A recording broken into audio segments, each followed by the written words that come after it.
Good morning all of you. आज की इस क्लास में हम पढ़ेंगे क्लोज। क्लोज का मतलब होता है उपवाक्य। एक सबसे बड़ी समस्या है कि क्लोज है क्या, किसे कहेंगे, तो फिर ये सेंटेंस क्या है। सेंटेंस को अगर जानते हैं तो क्या फिर क्लोज को नहीं जानते। क्लोज को क्या सेंटेंस कहते हैं या फिर सेंटेंस ही क्लोज होता है। तो इसे जानने के लिए हम एग्जांपल लेते हैं। राम इज इल एक सेंटेंस है। फिर एक दूसरा सेंटेंस लिखता हूं, मोहनी इज डांसिंग, ये भी सेंटेंस है। फिर एक सेंटेंस लिखता हूं, आई शैल हेल्प यू, ये भी एक सेंटेंस है। तो फिर क्लोज क्या है। क्वेश्चन हमारे सामने ये है कि आखिर ये क्लोज है क्या, किसे कहते हैं क्लोज। जब ये सेंटेंस है, ये सेंटेंस है, ये सेंटेंस है, तो फिर क्लोज क्या है। फिर मैं एक सेंटेंस लिखता हूं, if you come I shall help you. अगर बात करें तो मैं फिर कहूँगा ये भी सेंटेंस है। और लिखते हैं, Mohini is dancing while Raj is cooking।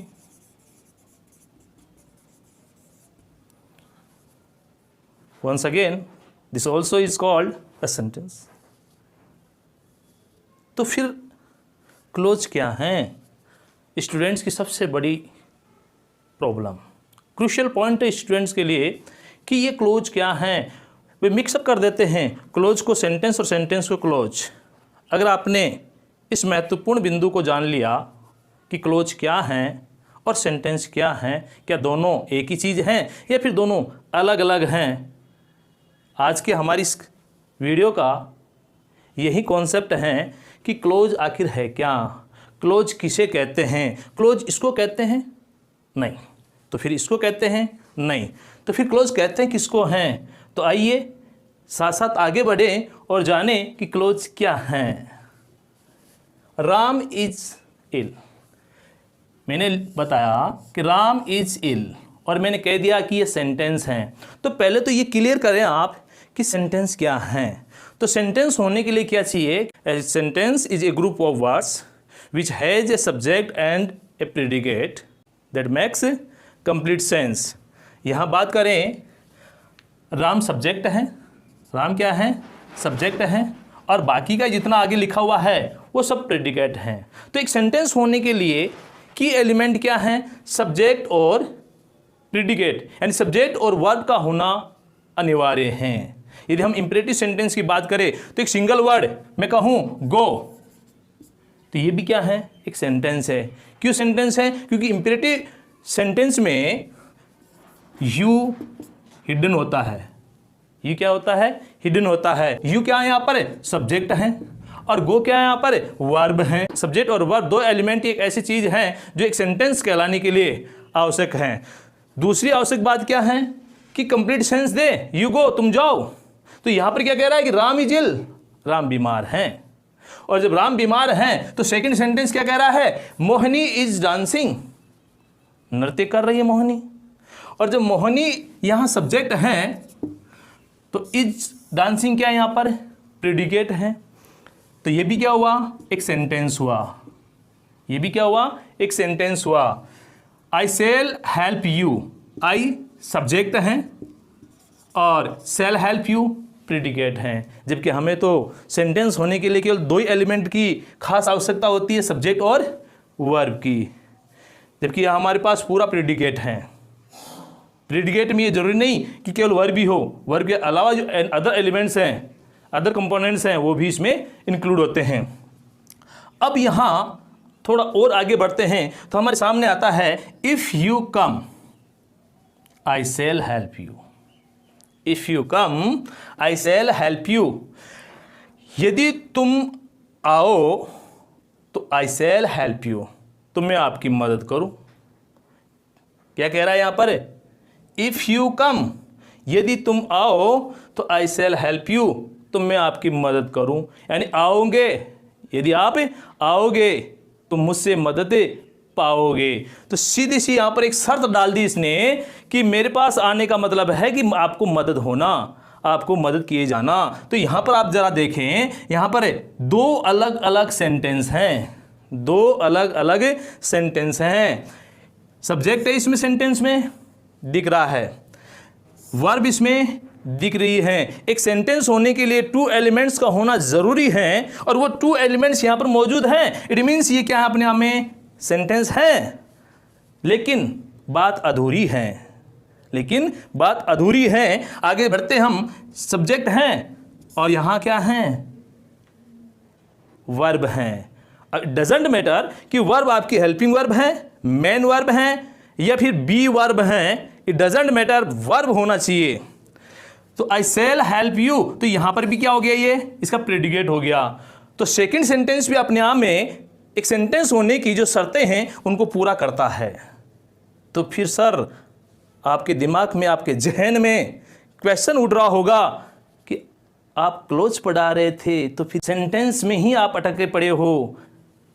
ठहरिए, अभी ले चलते हैं आपको उस बला की ओर जिसे क्लोज कहते हैं। सेंटेंस ये भी हैं और सेंटेंस ये भी हैं, सेंटेंस ये भी हैं और सेंटेंस ये भी हैं, दोनों मिलाकर एक सेंटेंस है। यहां पर भी सेंटेंस है और यहां पर भी ये सेंटेंस है। तो फिर ये क्लोज और सेंटेंस का डिफरेंस क्या है, और वही जानना इस वीडियो का मेन पर्पज है। आपकी समस्या का निराकरण करना कि ये डिफरेंस क्या है क्लोज और सेंटेंस में। यहां दो सेंटेंस जुड़े हुए हैं, यहां दो सेंटेंस जुड़े हुए हैं और नेक्स्ट में देखें तो यहां पर भी दो सेंटेंस जुड़े हुए हैं। लेकिन इन दोनों सेंटेंसेस में अगर आप देखते हैं तो यहां आपको एक अलग वर्ड दिखाई देगा। यहां इसमें क्या है, इफ, और यहां क्या है, व्हाइल। यहां क्या है, व्हाइल। यहां इफ है तो यहां व्हाइल है। दो अलग अलग वर्ड हैं यहां पर, क्या है, दो अलग अलग वर्ड हैं। तो जरा हम बात करें क्लोज की, बात करें हम क्लोज की। तो यहां तक हम बात कर चुके हैं सेंटेंस की कि सेंटेंस आखिर होता क्या है। सेंटेंस होने के लिए दो एलिमेंट होना जरूरी है, इसका अपना सब्जेक्ट होना, प्रेडिकेट होना, एक बात। दूसरी बात कंप्लीट सेंस देना। लेकिन यहां पर देखें, if you come, if you come, यदि तुम आओ, आई शैल हेल्प यू, मैं आपकी मदद करूंगा। मोहिनी इज डांसिंग, मोहिनी नृत्य कर रही है, तो वाइल राज इज कुकिंग, जबकि राज क्या कर रहा है, कुकिंग का कार्य कर रहा है। तो यहां यदि मैं सेपरेट इसकी मीनिंग निकालता हूं कि इफ यू कम, यदि आप आए, क्या यह अपने आप में कंप्लीट सेंस दे रहा है? जी नहीं। इफ यू कम, यदि आप आए, अपने आप में क्या है, इसमें सब्जेक्ट है और वर्ब है, सब्जेक्ट है, वर्ब है, मीनिंग भी देता है लेकिन कंप्लीट मीनिंग नहीं देता।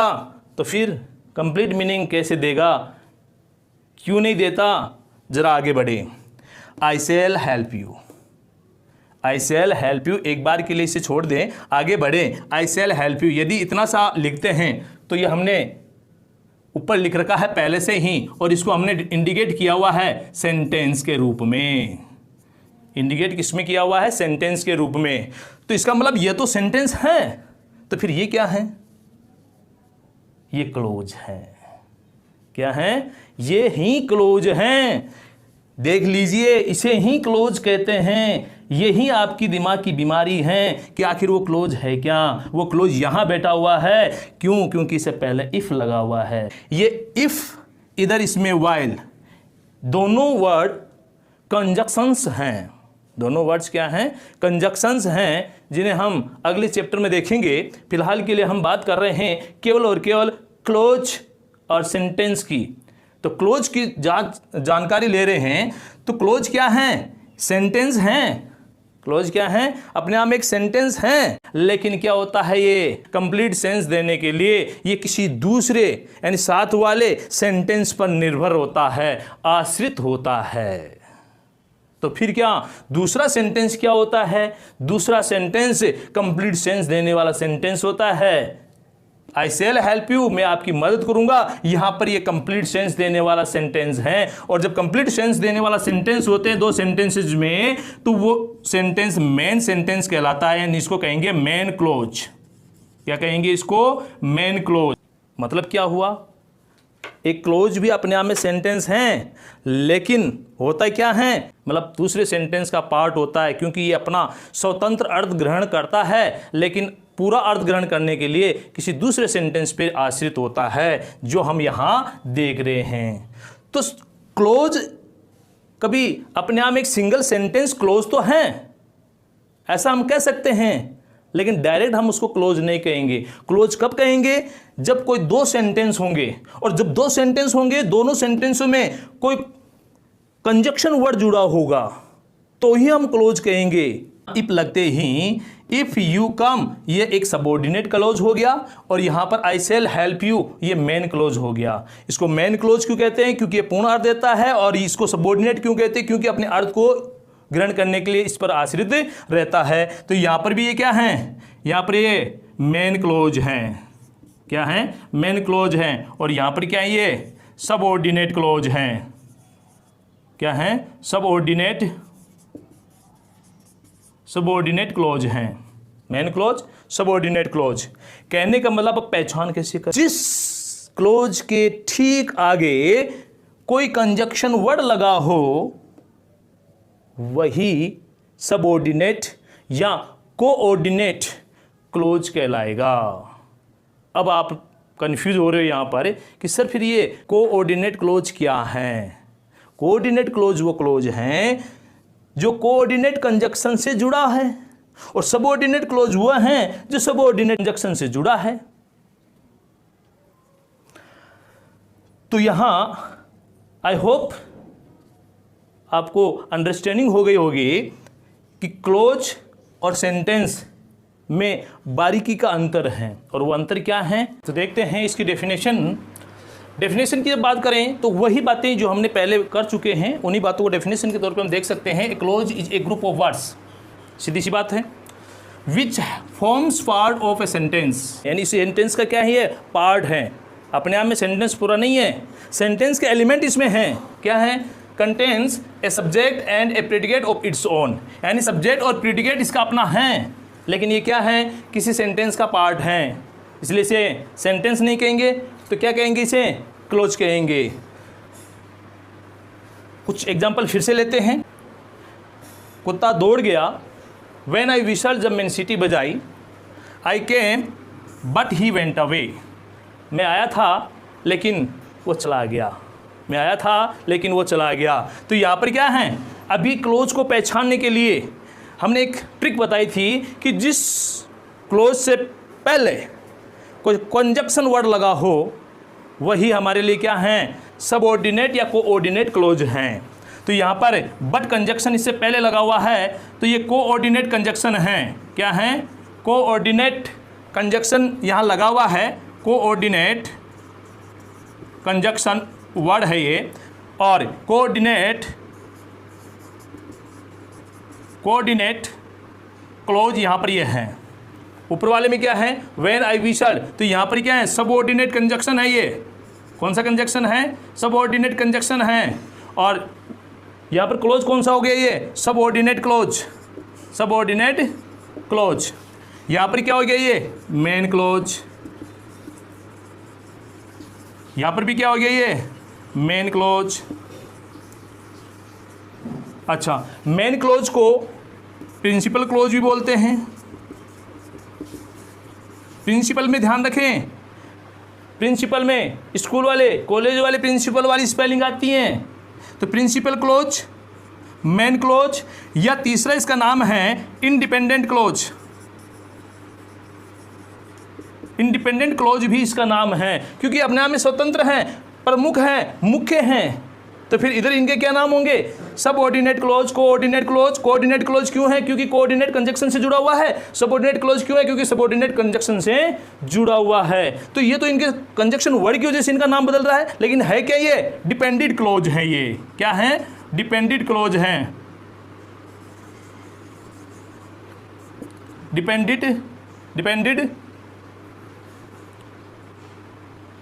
डिपेंडेंट क्लोज हैं। ये भी क्या है? डिपेंडेंट क्लोज हैं।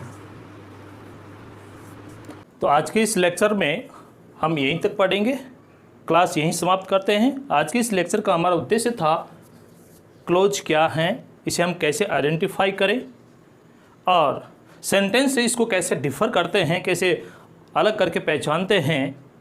ये कन्फ्यूजन जो बार बार स्टूडेंट को परेशान करता है, इसे हमने आई होप अच्छे से समझा है।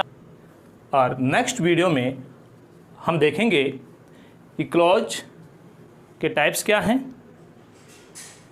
क्लॉज के यूसेस क्या हैं, कहाँ इसका किस प्रकार से यूसेस करते हैं, प्रयोग करते हैं। यदि आपको ये वीडियो अच्छा लगा तो इसे लाइक करें, शेयर करें और साथ ही सब्सक्राइब भी करें।